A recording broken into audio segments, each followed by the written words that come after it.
Now, the Iran war has newly blocked all shipments from West Asia through the Strait of Hormuz, and as a result, Kuwait has now declared a cut in output, adding to earlier oil and gas reductions from Iraq and Qatar. Now, the West Asia war has cut off 20% of the world's oil and LNG supplies, and that is due to the closure of the Strait of Hormuz, the most vital oil route in the world. Now, according to experts, Saudi Arabia and the United Arab Emirates will soon run out of oil storage and will also have to reduce production.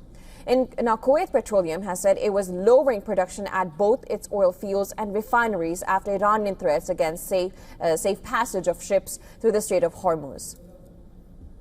Last month, the company produced around 2.6 million barrels per day of crude oil. Kuwait Petroleum had declared force majeure. That is a legal clause allowing a company not to fulfill contractual obligations because of circumstances outside its control.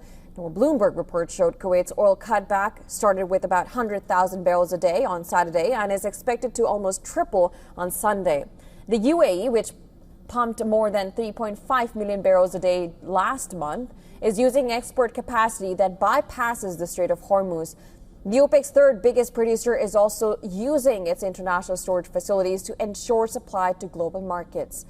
But the latest cutbacks by the two OPEC members follow several other in the region. Iraq started holding back production earlier this week as storage tanks started filling up. Saudi Arabia shut its biggest refinery, and Qatar closed the world's largest liquefied natural gas export plant after drone attacks. Now, West Asia oil producers are running against the clock. The Hormuz halt is likely to exhaust oil and fuel storage in days for some and weeks for the others in the region. A JP Morgan report shows that Iraq is most vulnerable to the Hormuz halt. Iraq could run for 6 days from the start of the conflict until shut-in. Kuwait for 14 days. UAE could run for 16 days and 19 days by rerouting. Qatar has 20 days. Saudi could run for 36 days and for 65 days by rerouting.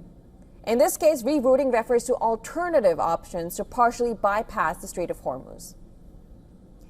Now, the U.S. embassies in Kuwait and Dubai have been both hit, and other infrastructure in both the countries have been targeted by Iranian missiles and drones in the region's expanding war. The UAE and Kuwait are among the Gulf nations that have been heavily targeted.